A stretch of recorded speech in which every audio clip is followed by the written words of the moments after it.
ورحمۃ اللہ وبرکاتہ۔ الحمد للہ وکفیٰ، سلام علی عبادہ الذین اصطفیٰ، اما بعد فاعوذ باللہ من الشیطان الرجیم بفضلک بسم اللہ الرحمن الرحیم انما المؤمنون اخوة فاصلحوا بینکم۔ آمنت باللہ، صدق اللہ مولانا العلی العظیم وصدق رسولہ النبی الامین الأمی المکین المتین المبین الرؤوف الرحیم الکریم۔ درود پاک پڑھیں۔ اللہم صلی علی سیدنا مولانا محمد معدن الجود والکرم وآلہ بارک وسلم، صلی علیہ صلاۃ و سلام علیک رسول اللہ صلی اللہ علیہ وسلم۔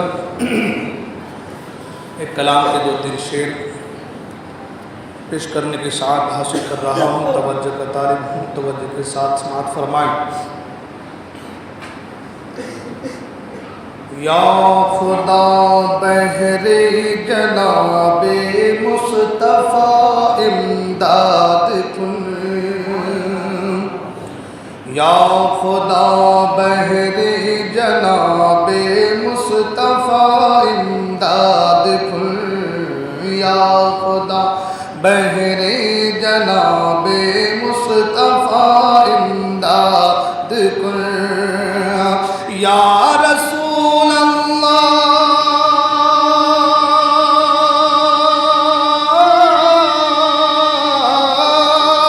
یا رسول اللہ از بہر خدا امداد کن، یا خدا بہر جناب مصطفیٰ امداد کن، یا شفیع المذنبین یا رحمتا للعالمین، یا شفیع المذنبین یا رحمتا للعالمین، یا امان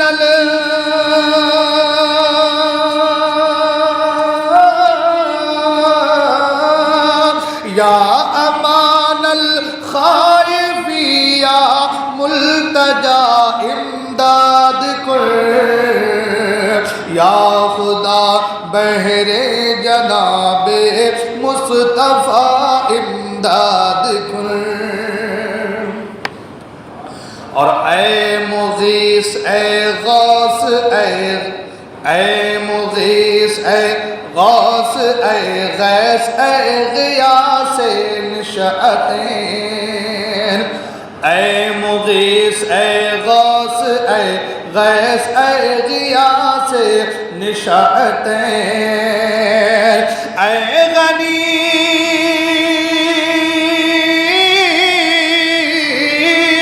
اے غنی اے مغنی اے صاحب حیا امداد کن، اے خدا یا خدا بہر جناب مصطفیٰ امداد کن، مغنی اے صاحب حیا امداد کن،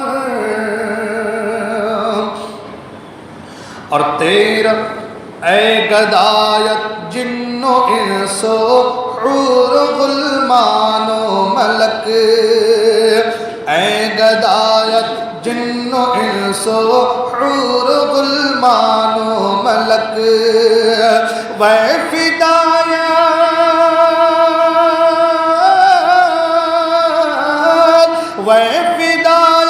عرش و فرش و ارض و سما امداد کن، یا خدا بہر جناب مصطفیٰ امداد کن، اور اے عطا پاش اے خطا پوش اے عفو کش اے کریم، اے عطا پاش اے خطا پوش اے عفو کش اے کریم، اے سراپا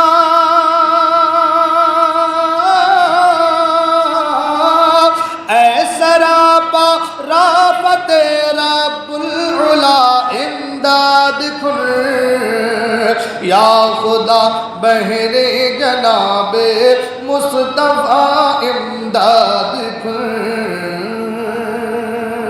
اور آخری شعر، جانے جہاں جانے جہاں را جانے جہاں را جانے جہاں را جانے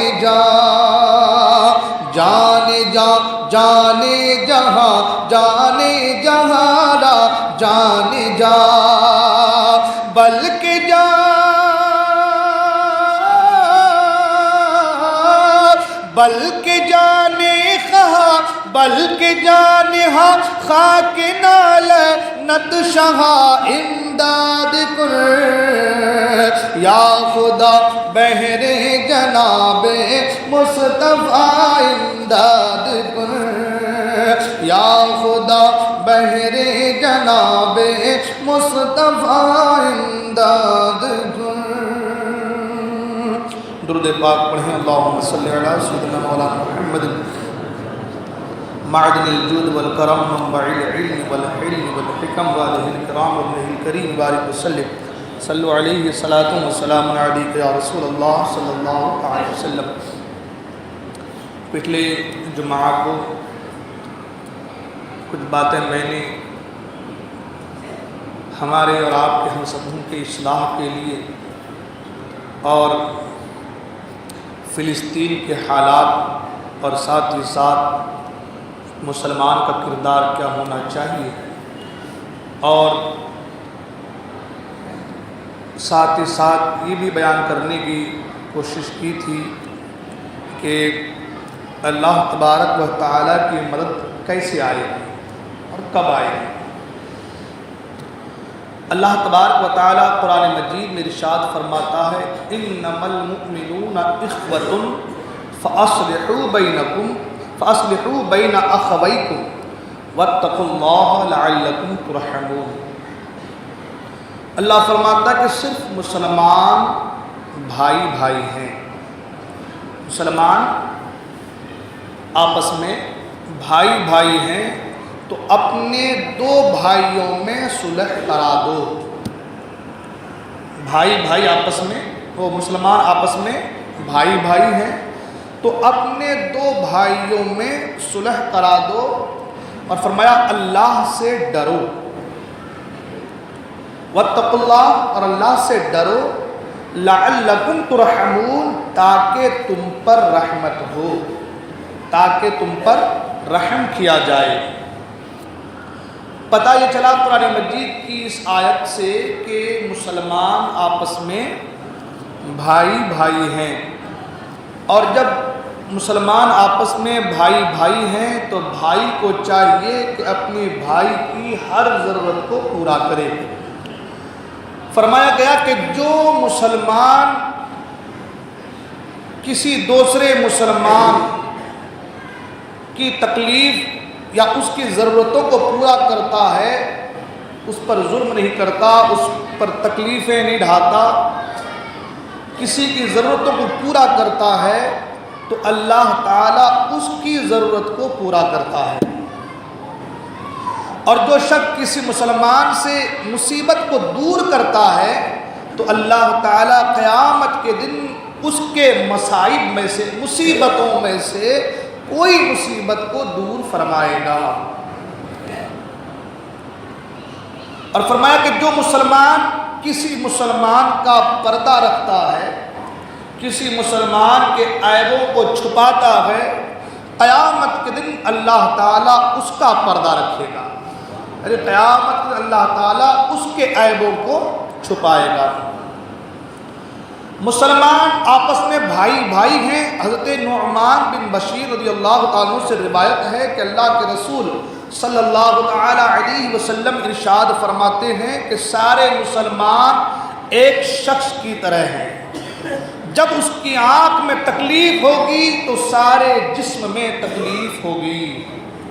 ہماری آنکھ میں اگر تکلیف ہو تو پورا وجود ہمارا کانپ جائے گا، پیٹ میں تکلیف ہو پورا وجود ہمارا کانپ جاتا ہے۔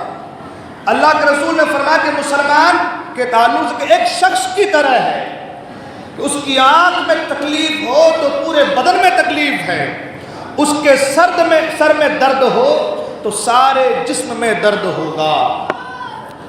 اور ایک جگہ اللہ کے رسول صلی اللہ تعالی علیہ وسلم نے فرمایا کہ حضرت ابو موسیٰ اشعری رضی اللہ تعالی عنہ راوی ہیں، وہ کہتے ہیں کہ رسول اللہ صلی اللہ تعالی علیہ وسلم نے ارشاد فرمایا ایک مسلمان دوسرے مسلمان کے لیے عمارت کی طرح ہے، گھر کی طرح، ایک گھر کی طرح، ایک عمارت کی طرح ہے جس کی ایک اینٹ دوسری اینٹ سے ملی ہوئی ہے اور ایک اینٹ دوسری اینٹ کو مضبوط کر رکھا ہے۔ پتہ یہ چلا کہ مسلمانوں کو اپنے بھائی مسلمان کی خبر گیری، اس کی دیکھ ریکھ، ہر طریقے سے اس کی مدد اور اس سے مصیبت کو دور کرنا، اس پر ظلم نہ کرنا، اس کا ساتھ دینا، اس کا سپورٹ کرنا، یہ ہر مسلمانوں کے لیے ضروری ہو جاتا ہے۔ آپ سبھی جانتے ہیں کہ حالات ابھی کیا ہیں، ہر کوئی سوشل میڈیا سے جڑا ہوا ہے، سب جانتے ہیں کہ حالات کتنا بے قابو ہو چکا ہے اور نہتے مسلمانوں پر ظلم و زیادتی کے وہ کوہ ہمالا گرایا جا رہا ہے۔ ساری دنیا تماشائی بنے دیکھ رہی ہے، سب لوگ تماشائی بنے دیکھ رہے ہیں، لطف اندوز ہو رہے ہیں۔ کسی کا گھر اجڑ رہا ہے، کسی کا باپ جا رہا ہے، کسی کی ماں جا رہی ہے، کسی کا بھائی، کسی کی بہن، کسی کی بیٹی، کسی کے رشتہ دار دنیا سے چل رہے ہیں۔ گھروں کو ڈھا دیا، زمین بوجھ کر دیا جا رہا ہے، بڑی بڑی بلڈنگوں کو زمین سے ملا دیا جا رہا ہے، نہ کھانے کو کھانا، نہ پہننے کو کپڑا، نہ رہنے کو گھر، کچھ بھی نہیں ہے اور ہم تماشائی بنے بیٹھے ہوئے ہیں۔ پچھلے جمعہ کو میں نے اسی کے حوالے سے کچھ باتیں آپ کے سامنے عرض کی تھی۔ سب سے بڑی بات جو سوچنے والی ہے وہ یہ ہے کہ آخر کیا وجہ ہے، کیا بات ہے کہ مسلمان پریشان ہیں؟ کیا وجہ ہے کہ آج مسلمانوں کو ستایا جا رہا ہے؟ اور کیا وجہ ہے کہ اللہ کی مدد نہیں آ رہی ہے؟ پچھلے جمعہ کو اپنا یہی موضوع تھا کہ اللہ کی مدد کیوں نہیں آ رہی ہے نا؟ کس لیے اللہ کی مدد نہیں آ رہی ہے؟ وہ اللہ جو 70 ماؤں سے زیادہ اپنے بندوں سے محبت فرما رہا ہے، اس کے بندے آج کٹ رہے ہیں، ہاتھ کٹ رہا ہے، پاؤں کٹ رہا ہے، جل رہے ہیں، مر رہے ہیں، دب جا رہے ہیں، بھوک سے تڑپ جا رہے ہیں، مگر اللہ مدد کیوں نہیں کر رہا ہے؟ سوچنے والی بات ہے۔ اگر ہم کو ذرا سی تکلیف ہو تو ماں ہماری تڑپ جاتی ہے، باپ کو قرار نہیں آتا کہ میرے بیٹے کو تکلیف ہے، اور ہم سنتے ہیں علماء اکرام فرماتے ہیں کہ 70 ماؤں سے کہیں زیادہ اللہ محبت فرماتا ہے، وہ رحیم ہے، وہ کریم ہے۔ اتنے گناہ بندہ جو ہے بندے کرتے ہیں، بندہ گناہ پہ گناہ کرتا ہے، مگر وہ رحیم اللہ ہمارے سارے گناہوں کو معاف فرما دیتا ہے۔ وہ چوٹیوں، وہ مکھیوں، وہ مچھروں، وہ کیڑوں کو رزق دے رہا ہے، اس کی مدد کر رہا ہے، تو پھر جس انسان کو اللہ نے اپنا خلیفہ بنایا، فرمایا وَإِذْ قَالَ رَبُّكَ لِلْمَلَائِكَةِ إِنِّي جَاعِلٌ فِي الْأَرْضِ خلیفہ، میں زمین میں اپنا خلیفہ بنانے والا ہوں۔ جس انسان کو اللہ نے اپنا خلیفہ بنایا، آج وہ انسان در بدر کی ٹھوکریں کھاتا پھر رہا ہے۔ آج اس انسان کی حالت یہ ہے کہ کوئی اس کا پرسان حال نہیں ہے۔ آج وہ زمین کے نیچے دب جا رہا ہے، ملبوں میں دب جا رہا ہے، کٹ جا رہا ہے۔ وجہ کیا ہے؟ اللہ اپنے بندوں کی مدد کیوں نہیں کرتا؟ آپ جانتے ہیں اللہ تبارک و تعالیٰ اپنے بندوں کی مدد فرماتا ہے، فرمایا ہے، جیسے کہ پچھلے جمعہ کو میں نے کہا تھا، ہے نا، فرماتا ہے، فرمایا ہے اور فرمائے گا، مگر بندوں کو بھی اپنے اعمال کا محاسبہ کرنا ہوگا۔ اللہ اس کے رسول کے حکم کی خلاف ورزی اگر آپ کریں، اللہ اس کے رسول کے حکم سے آپ روگردانی کریں، آپ دور بھاگیں، آپ یوں سمجھ لیں کہ بغاوت کا اعلان کر دیں اور پھر سوچیں کہ اللہ ہماری مدد کیوں نہیں کر رہا ہے، تو اے حضرت انسان پہلے اپنے آپ کا جائزہ تو لے۔ ان کے لیے اگر مدد آئی تھی تو ان کی تاریخ کیا تھی؟ ان کے لیے اگر مدد آئی تھی، ان کی تاریخ تھی کیا؟ کبھی ان کی تاریخ کو پڑھ کے دیکھا؟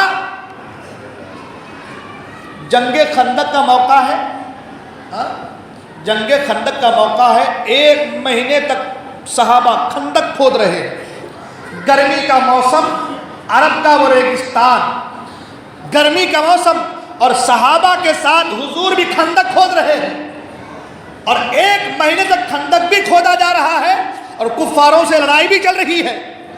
1 مہینے ہو چکے ہیں، اب صحابہ اپنے اپنے گھروں کو آ رہے ہیں، کسی کی پیشانی سے خون بہ رہا ہے، کسی کے کپڑے پھٹے، بالکل تھک چکے ہیں، 1 مہینے تک جنگ جاری ہے، خندق کھودا جا رہا ہے، کام پہ کام ہے۔ اب مدینے کو واپس آ رہے ہیں، راستے میں جبرائیل امین آ گئے۔ جبرائیل امین آئے اور کہا کہ یا رسول اللہ صلی اللہ علیہ وسلم، اللہ کا حکم ہے کہ آپ یہیں سے ان لشکروں کو لے کر کے دوسری جہاد کر نکل جائیں۔ ابھی 1 مہینے لڑنے کے بعد کتنے کٹے ہیں، کتنوں کے سر پھٹے ہیں، کتنوں کے ہاتھ کٹے ہیں، پاؤں کٹے ہیں، نہ جانے کیا کیا عالم ہے۔ ابھی گھر کو پہنچے نہیں، بیوی بچے کو دیکھے نہیں، گھر میں جا کر کے کپڑے سدھارے نہیں، نہائے نہیں، کچھ نہیں، ابھی پہنچے نہیں ہیں، اللہ کا پیغام آ گیا۔ اللہ کا حکم آیا کہ یا رسول اللہ کا حکم آیا کہ اللہ کے مقدس نبی، اللہ فرما رہا ہے کہ آپ اپنے صحابہ کو لے کر کے واپس دوسری جنگ میں چلے جائیں۔ حضور نے فرمایا کہ اے جبرائیل امین، اے جبرائیل، ابھی صحابہ گھر بھی نہیں پہنچے، اتنی تکلیف، اتنی مشقت سے خندق کھودا گیا، کپڑے پھٹے ہیں، گھر بھی نہیں پہنچے ہیں، تو اللہ کا حکم آ گیا پھر سے جنگ کرنے جانا؟ تو رکو میں میرے صحابہ سے مشورہ کر لیتا ہوں۔ حضور اپنے صحابہ سے مشورہ کر رہے ہیں اور صحابہ سے سرکار نے فرمایا کہ اے میرے صحابیوں، اللہ کا پیغام آیا ہے، اللہ کا پیغام آیا ہے۔ تو تمام صحابہ بالکل ہمت گوش ہو گئے، یا رسول اللہ کیا پیغام آیا ہے؟ یا رسول اللہ پیغام کیا آیا ہے؟ سرکار نے فرمایا پیغام یہ آیا ہے کہ ہمیں یہیں سے دوسری جنگ میں جانا ہے، ہمیں یہیں سے دوسری جنگ میں جانا ہے۔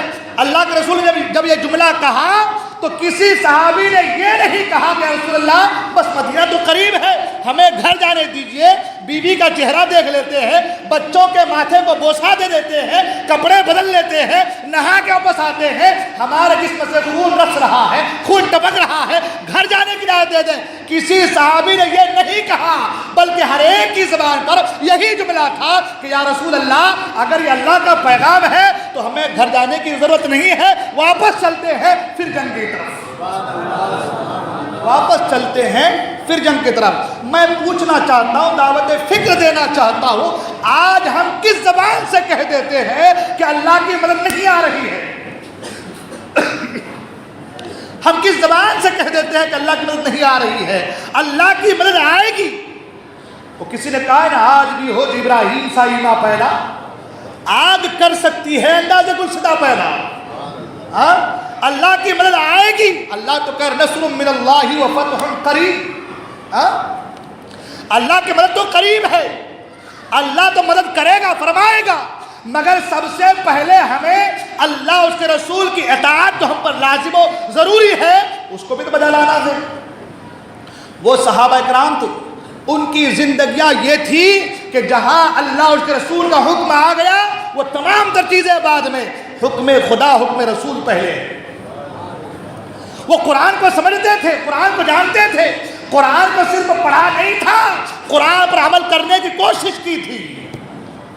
اللہ نے فرمایا استجیبوا للہ وللرسول، استجیبوا للہ وللرسول اذا دعاکم، کہ جب رسول اللہ اس کے رسول کی آواز تم تک آئے، بلاوا آئے تو تم تیار ہو جاؤ۔ انہوں نے یہ نہیں دیکھا کہ ہم گھر جائیں گے کپڑے بدل لیں گے, بیوی کو دیکھ لیں گے, بچوں کو دیکھ لیں گے. آج ہم اور آپ صرف اور صرف دنیا دنیا دنیا دنیا کر رہے ہیں. ہماری آپ کی سوچ صرف اسی تک محدود ہو گئی ہے. ہم نے کبھی یہ نہیں سوچا کہ اللہ کا حکم کیا ہے, رسول کا حکم کیا ہے. آج بھی اگر ہم اللہ اس کے رسول کے حکم کے آگے اپنے گردن کو جھکا دیں تو ہم کامیاب ہو جائیں گے, ہم کامیاب ہو جائیں گے. مگر ہمارے جو دعوے ہیں نا وہ صرف زبانی دعوے ہیں. ہمارے جو دعوے ہیں وہ صرف زبانی دعوے ہیں. یہ اسلحہ, یہ مادی چیزیں, اس پر لوگ کہتے ہیں ہمارے پاس اسلحہ نہیں, مادی چیزیں نہیں, یہ سب ٹھیک ہے اپنی جگہ پر ہے, لیکن ایک مومن کا بھروسہ ان مادی چیزوں پر نہیں, اللہ کی ذات پر ہونی چاہیے. توکل اللہ کی ذات پر ہونی چاہیے. اس لیے کہ سرکار غیر نواز جب آئے تھے ہندوستان میں نا, میں نے پہلے کہا, تو وہ تیر تلوار بھالے نیزے لے کر کے نہیں آئے تھے.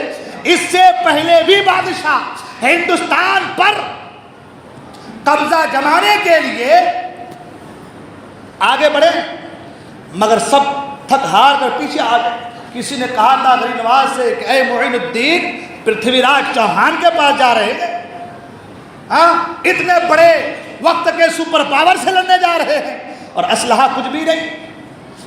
سرکار غریب نواز نے فرمایا کہ ہمیں اللہ کی ذات پر بھروسہ ہے, اور چند فقیروں کو لے کر کے آپ نے خود جانا ہے, دیکھا, آپ نے خود پڑھا ہے, علماء سے سنا ہے کہ چند فقیروں کو لے کر کے جب سرکار غریب نواز اجمیر کی دھرتی پر تشریف لاتے ہیں تو عالم یہ کہ وقت کا بڑا بادشاہ بھی سرنڈر ہونے پر مجبور ہو جاتا ہے. ہمارا بھروسہ کس پر ہونا چاہیے؟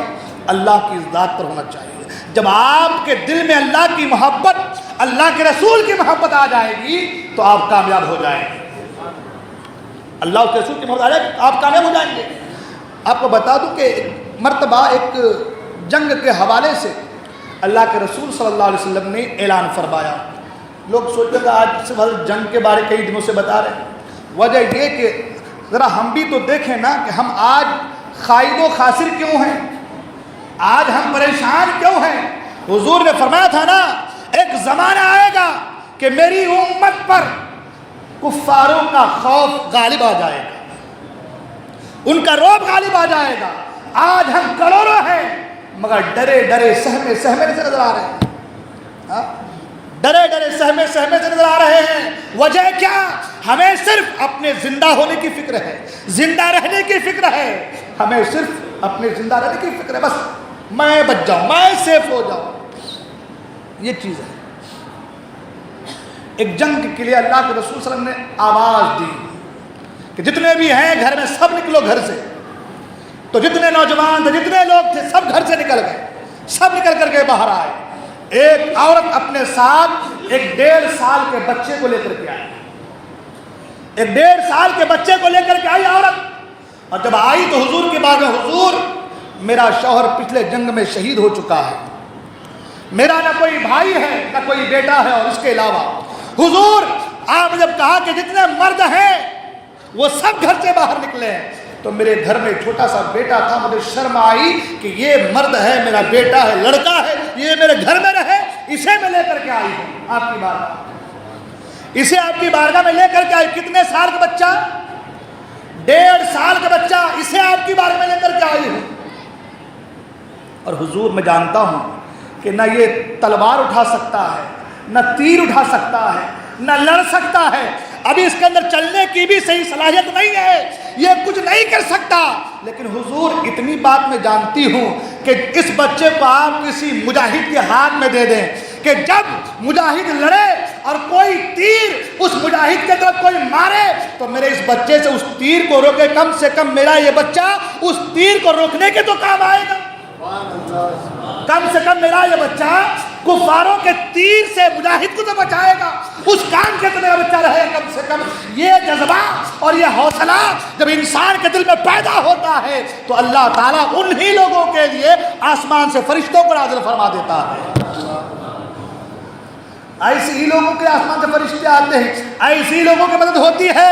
یہ نہیں کہ بس گھر میں بیٹھے رہے اور لوگوں کا بتائے کہ ہم مر رہے ہیں. ہاں لوگوں کو بتا کیا کر رہے ہیں. حضور نے فرمایا اللہ کا دنیا کا آج ہم دنیا میں محبت ہو چکے ہیں. وقت بہت کم ہے اور بہت کم میں بہت ساری باتیں. آج ہم دنیا میں منہمک ہو چکے ہیں. دنیا دنیا دنیا دنیا کر رہے ہیں. جانتے ہیں حضور کو اپنی امت کی کتنی فکر ہے؟ اس امت کی کتنی فکر ہے مصطفیٰ کریم کو. اللہ اکبر. حضور اکرم صلی اللہ علیہ وسلم کی بارگاہ میں ایک شہد کا پیالہ پیش کیا گیا.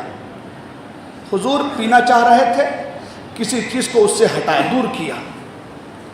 پھر پینا چاہ رہے ہیں, پھر کسی چیز کو دور کر رہے ہیں. ایسا اگر کوئی چیز آ رہی ہے اس کو دور کر رہے ہیں. تیسری بار آپ نے اس کو پیالے کو نیچے رکھ دیا اور حضور رونے لگے. حضور کی آنکھوں سے آنسو جاری ہو گئے. صحابہ عرض کرتے یا رسول اللہ صلی اللہ علیہ وسلم کیا بات ہے؟ ہم نے دیکھا کہ آپ کسی چیز کو ہٹا رہے تھے 2 بار اور تیسری بار آپ پیالہ رکھ کر رونے لگے, کیا بات ہے؟ حضور نے فرمایا جب میں شہد کے پیالے کو منہ کے قریب لے جانا پینا چاہا تو دنیا کے مال و متاع سج سنور کر میرے پاس آ گئے. تمام چیزیں آ گئی اور کہا کہ حضور مجھے قبول کر لیجئے. میں نے اسے اپنے سے دور کر دیا. میں نے اسے اپنے سے دور کر دیا. پتہ یہ چلا کسی کی آنکھیں نہیں دیکھ رہی تھی, مصطفیٰ کی آنکھیں دیکھ رہی تھی. دور کر دیا. دوسری بار پھر دنیا کی تمام کے حسن و جمال ایک ساتھ ہو کر کے تمام خوبصورتیاں میری بارگاہ میرے پاس, میں نے پھر اس کو دور کر دیا. تیسری بار دنیا کہنے لگی حضور آج آپ مجھے دور کر رہے ہیں, آج آپ مجھے دور کر رہے ہیں, میرے مال و متاع کو دور کر رہے ہیں, میرے اندر کی تمام حسن و جمال کو دور کر رہے ہیں. لیکن حضور ایک زمانہ ایسا آئے گا آپ کی امت مجھے قبول کر لے گی, آپ کی امت مجھے قبول کرے گی. اور جب آپ کی امت مجھے قبول کرے گی تو حضور آپ کی امت آپ سے دور ہو جائے گی, آپ کی امت مجھے قریب کرے گی اور آپ سے دور ہو جائے گی. اتنا سننا تھا کہ حضور رونے لگے. اللہ, حضور رونے لگے. آج ہم دنیا کے قریب ہیں, دنیا کے مال و متاع, دنیا کی رنگ رلیاں, دنیا کی خوبصورتیاں, دنیا کے حسن و جمال, بس اسی پہ لگے ہیں. حضور کی محبت کا کوئی پاس نہیں, حضور کے ادب کا کوئی پاس نہیں, حضور کے پیار کا کوئی پاس نہیں. بتاؤ آج تو ہم نے اپنی آئیڈینٹی کو برباد کر دیا ہے, ہم نے اپنی شناخت کو برباد کر دیا ہے. ہمارے چہرے پہ داڑھی نہیں, ہمارے چہرے پہ داڑھی نہیں, ہم نے اپنی آئیڈینٹی کو مٹا دیا, اپنی شناخت کو مٹا دیا ہم نے. ہم آج وہ طریقہ اختیار کر رہے ہیں جو یہود و نصارہ کا طریقہ ہے. ہاں وہ اللہ اس کے رسول کا بلاوا تھا تو صحابہ اپنے بچوں کو لے کر کے دوڑ رہے تھے. آج 5 بار اللہ کا بلاوا آ رہا ہے مگر ہمارے کان میں جوئیں تک نہیں رہیں گے. اور ہم کہتے ہیں اللہ کی مدد کب آئے گی؟ ہم کہہ رہے ہیں اللہ کی مدد کیوں نہیں آ رہی ہے, اللہ کی مدد کب آئے گی؟ جب تم اللہ اس کے رسول کے احکام کو پس پشت ڈال دو گے اور پھر تم سوچو گے کہ اللہ کی مدد کب آئے گی, تو یہ بات کہیں سے بھی صحیح ثابت نہیں ہو سکتی. آج ہمارا یہ طریقہ بن گیا ہے, ہم نے سنت مصطفیٰ کو ترک کرنا شروع کر دیا, چھوڑنا شروع کر دیا ہے. ہم نے اللہ اس کے رسول کے بلاوے پر لبیک کہنا چھوڑ دیا ہے. ہم نے وہ کام کیا ہے جو غیروں کا کام ہے, ہم نے وہ طریقہ اختیار کیا ہے جو غیروں کا طریقہ ہے. جب بھی حضور کے بلاوے پر صحابہ آئے, حضور کے بلاوے پر تابعین, حضور کے بلاوے پر صحابہ آئے, اللہ کے نیک بندے حضور کے احکام پر عمل کرنے کی کوشش کیے, کامیابی قدم چومتی نظر آ رہی ہے, کامیابی قدم چومتی نظر آ رہی ہے. مگر آج ہمارا حال اللہ پر, قبر میں جائیں گے تو کون سا چہرہ لے کر کے جائیں گے؟ یہی چہرہ داڑھی منڈا والا چہرہ لے کر کے جائیں گے؟ یہی حال سے جائیں گے؟ آپ کیا سوچتے ہیں قبر میں آپ کے پروفیسر, آپ کے سیٹ صاحب, آپ کے جو اوپر کے حاکم ہیں وہ تمہاری قبر میں آئیں گے؟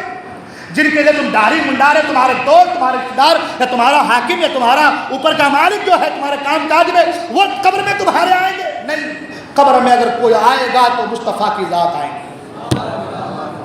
اور کیا سوچتے ہیں آپ کہ آپ جب قبر میں جائیں گے تو مصطفیٰ کریم جو ہے ہمیں اپنا لیں گے؟ علماء فرماتے ہیں اگر تمہارا چہرہ مصطفیٰ کے چہرے کی طرح نہ ہوا تو حضور نے اپنا چہرہ پھیر لیں گے. اگر حضور نے اپنا چہرہ پھیر لیا تو پھر کہاں جاؤ گے؟ ہاں، حضور نے اپنا چہرہ پھیر لیا کہ یہ میرے سنتوں کا مخالف تھا، یہ اسلام اور اسلام کے تمام تر احکام کا مخالف تھا، تو پھر آپ اس وقت کیا کرو، کیا حال ہوگا؟ ہاں، اس لیے اب بھی وقت ہے، اب بھی وقت ہے، اللہ اس کے رسول کے بلاوے پر لبیک کہو، تم کامیاب ہوتے نظر آؤ گے۔ وہ صحابہ تھے کہ حکم رسول پر اپنا سب کچھ قربان کر دے رہے تھے۔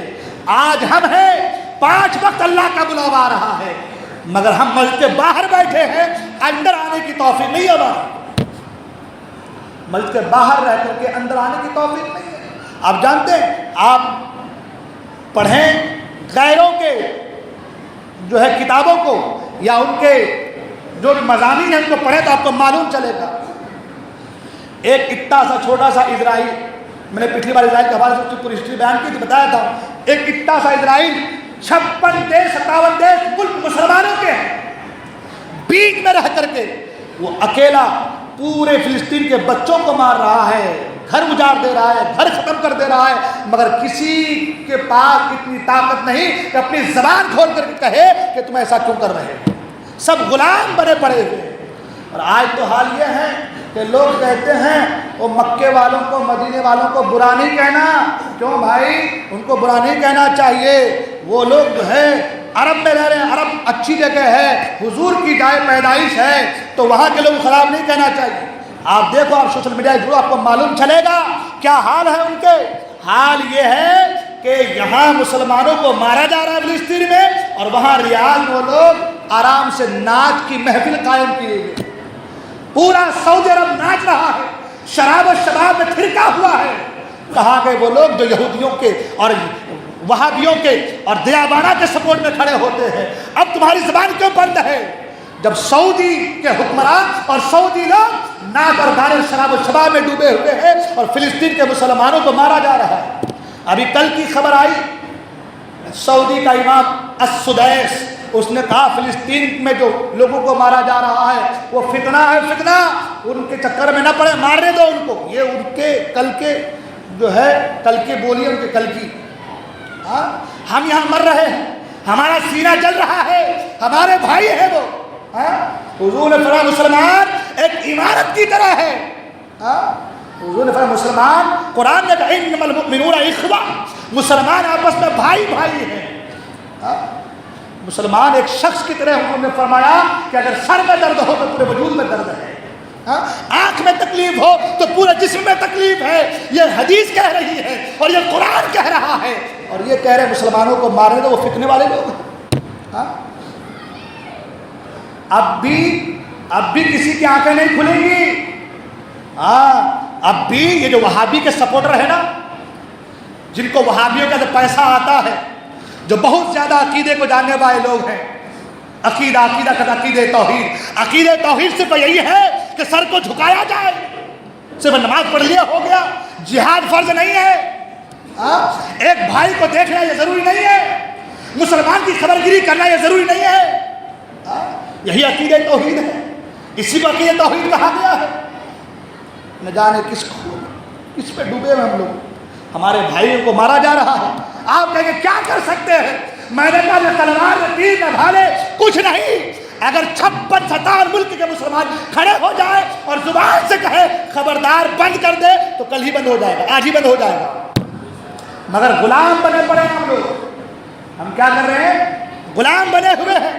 آپ کا مولانا کیسی باتیں کر رہے ہو؟ میں نے کہا سنو، ابھی 3-4 دن پہلے کی بات بتا رہا ہوں، یہی کہ کسی آدمی نے کہا جتنے مدرسے اور مسجد ہیں اور ساتھ میں گرودوارے کا نام لیا گیا وہ سب اکھاڑ کے پھینک دیے جائیں گے۔ سارے سکھ کھڑے ہو گئے، سارے سکھ کھڑے ہو گئے، معافی مانگنی پڑی، مگر مدرسہ اور مسجد کو اکھاڑ کے پھینک دینے کی بات کہی، ہمارے مسلمان خاموش ہیں۔ ہم خاموش ہیں، کیوں؟ ہم سن رہے ہیں، بس تم سناؤ ہم سنیں گے، تم مارو ہم مریں گے۔ یہی ہمارا حال ہے۔ میں لڑنے نہیں کہتا بھائی، جہاد کرنے کے نہیں کہتا کہ بھائی تم ابھی سے نکل جاؤ تلوار لے لو، کل کو یہ کہے کہ حضرت کیا کر رہے ہو، نہیں، اتنی تو کر سکتے ہیں، کم سے کم آواز اٹھا سکتے ہو، کم سے کم آواز اٹھا سکتے ہیں نا، دین کے لیے، اسلام کے لیے۔ نہیں، آپ سوچئے ایک اتنا سا ملک 56-57 ملک مسلمانوں کے، مگر مارے جا رہا ہے، برسائے جا رہے ہیں بم بارود، مگر سب خاموش، سب نظارہ دیکھ رہے ہیں، کوئی فرق نہیں پڑتا۔ ہاں، فیسٹیول منایا جا رہا ہے، وہ رقص و سرور کی محفلیں سجائی جا رہی ہیں، شراب و شباب جو ہے کے ساتھ کھیلا جا رہا ہے۔ یہ حال ہے ان کا جو اپنے آپ کو مسلمان کہتے، مسلمان حکمراں کہتے، چلو بھر پانی میں ڈوب کر مر جانے والی بات ہے ہماری۔ اللہ ہدایت دے، نیک توفیق دے۔ باتیں تو کرنے کی بہت ساری ہیں، انشاءاللہ گفتگو تو ہوتی رہے گی۔ فلسطین کے تعلق سے آج تقریباً 4تھا یا 5واں جمعہ ہے، گفتگو چل رہی، انشاءاللہ گفتگو آگے بڑھے گی، اور فلسطین کے تعلق سے بہت ساری باتیں جو انشاءاللہ ہے وہ میں بیان کرنے کی کوشش کروں گا، اور ساتھ ہی ساتھ امام مہدی کے حوالے سے بھی کچھ باتیں انشاءاللہ ہوں گی۔ آخری بات، کچھ باتیں جو ہو گئی تو ہو گئی، وہ یہ کہ اللہ اس کے رسول کے راستے میں نکل جائے، دین سے اچھی طریقے سے جڑ جائے۔ نوجوانوں خاص کر کے آپ، تاریخ میں یہ بات بھی لکھی جائے گی، جب فلسطین میں مسلمانوں کو مارا جا رہا تھا تو ہمارے نوجوان اپنے موبائلوں میں میچ کرکٹ دیکھ کر کے لطف اندوز ہو رہے تھے۔ یہ بات تاریخ میں لکھی جائے گی نوجوانوں۔ آج جو کرکٹ کا تم پر نشہ چھایا ہوا ہے نا، تمہارے بھائی آج مارے جا رہے ہیں، کل جب تمہارے ساتھ ہی سلوک ہوگا تو کوئی دوسرا تمہاری جگہ پہ لطف اندوز ہو رہا ہوگا۔ اس لیے نوجوانوں اپنے آپ کو سنبھالو، صحیح راستے پہ آ جاؤ۔ یہ دنیا چند دن کی ہے، اس کے رنگریلیوں میں مبتلا نہ ہونا۔ اللہ کے رسول صلی اللہ علیہ وسلم نے بڑی مشقت کے ساتھ اس دین کو سیکھ کر کے آپ کے پاس لا کر کے کھڑا کر دیا ہے، لہذا اس دین کی حفاظت کے لیے کمر بستہ ہو جائیے۔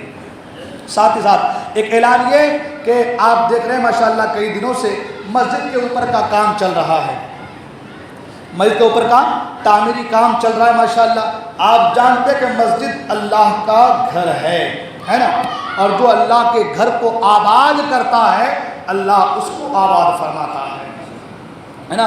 حدیث پاک میں تو یہاں تک آیا کہ کوئی چڑیے کے گھونسلے کی طرح، یعنی چھوٹی سی جگہ، اگر اتنی سی بھی کوئی چیز مسجد کے لیے دے دے یا کوئی پیسہ لگا دے تو اللہ کے رسول فرماتے ہیں اللہ کا جنت میں اس کے لیے محل تعمیر فرمائے گا۔ کتنی بڑی بات ہے اللہ کے گھر کی تعمیر میں، اللہ کے گھر کے بنانے میں، سجانے میں، سنوارنے میں۔ الحمدللہ جیسا کہ پہلے بھی اعلان کیا جا چکا ہے کہ ہمارے الحاج سیف الدین شیخ جو ہے انہوں نے اپنے تمام مرحومین کے لیے، مرحومین کی طرف سے 51,000 روپے انہوں نے دیا ہے مسجد کے تعمیر کے لیے۔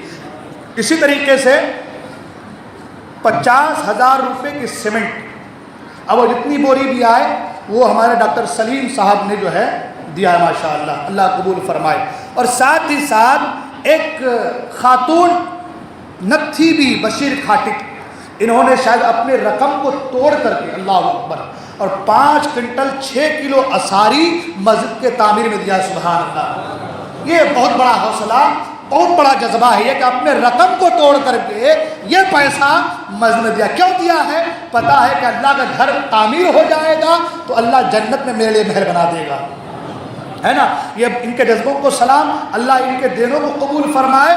میں تمام لوگوں سے گزارش کروں گا کہ آپ لوگ بھی اپنے لیے، اپنی آخرت کی فکر کرتے ہوئے آپ اللہ کے اس مقدس گھر میں اپنے مرحومین کے لیے آپ زیادہ سے زیادہ تعاون کریں، ہے نا، تاکہ وہ جو کام پر کا چل رہا ہے بڑی تیزی کے ساتھ پائے تکمیل تک پہنچ جائے، کام پر کا جلدی سے ہو جائے۔ یہ بہت بڑا کام رہے گا انشاءاللہ، آپ سبھی حضرات کو اس پر سپورٹ کرنی ہے۔ ساتھ ہی ساتھ ایک اعلان، یہ آخری اعلان، وہ اعلان یہ کہ شہر بھساول کے مفتی وسیع احمد صاحب قبلہ جنہوں نے ایک کتاب لکھی ہے، بڑی پیاری کتاب ہے، مسائل تجہیز و تکفین۔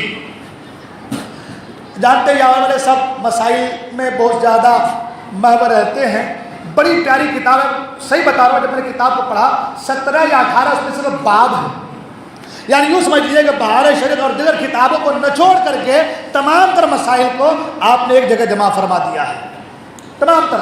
چاہے وہ وصیت کے مسائل ہو، وقوع کے مسائل ہو، وہ جنازے کے مسائل ہو، اور اس کے بعد دفن کے مسائل ہو، کفن کے مسائل ہو، قبور کے مسائل ہو، وصیت کے مسائل ہو، یہ تمام تر مسائل کو الگ الگ باب باندھ کر کے ایک چھوٹی سی کتاب ہے، غالباً 80 صفحے کی ہوں گی وہ شاید، تو اس ایک کتاب میں ان تمام تر مسائل کو جو ہے جمع فرما دیا گیا. بڑی پیاری کتاب. اور ساتھ ہی ساتھ ایک کتاب اور امام احمد رضا، اور وہ جو ایسے کچھ واقعات جو خطیب لوگ من گھڑت واقعات بیان کر دیتے ہیں، جیسے کہ حضور کا نالین کو لے کر کے عرش اعظم پر جانا، ایسی باتیں جو پیش کر دیتے ہیں، ان واقعات کی تردید میں ایک چھوٹا سا رسالہ کلیم احمد قادری صاحب نے لکھا ہے. بڑی پیاری کتاب ہے. وہ دونوں کتاب میرے پاس آئی ہوئی ہے. دونوں کتاب یوں تو زیادہ کی ہوتی ہیں، مگر مجھ سے کہا کہ آپ دونوں کتاب ملا کر کے 100 روپے جو ہے آپ ان کا ہدیہ رکھیے.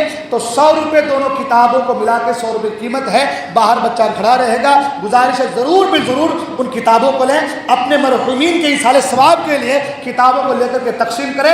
جو بھی ان مسائلوں کو پڑھے گا ثواب آپ کو ضرور ملے گا. اللہ تعالیٰ ہم تمام کو کہنے سنت عمل کرنے کی توفیق عطا فرمائے، ہمارے گناہوں کو معاف فرمائے، ہم تمام کو دارین کی سعادتوں سے مالا مال فرمائے. میں توبہ کرتا ہوں، استغفر اللہ ربی من کل ذنب واتوب الیہ، لا الہ الا اللہ محمد صلی اللہ علیہ وسلم. السلام علیکم و رحمۃ اللہ وبرکاتہ.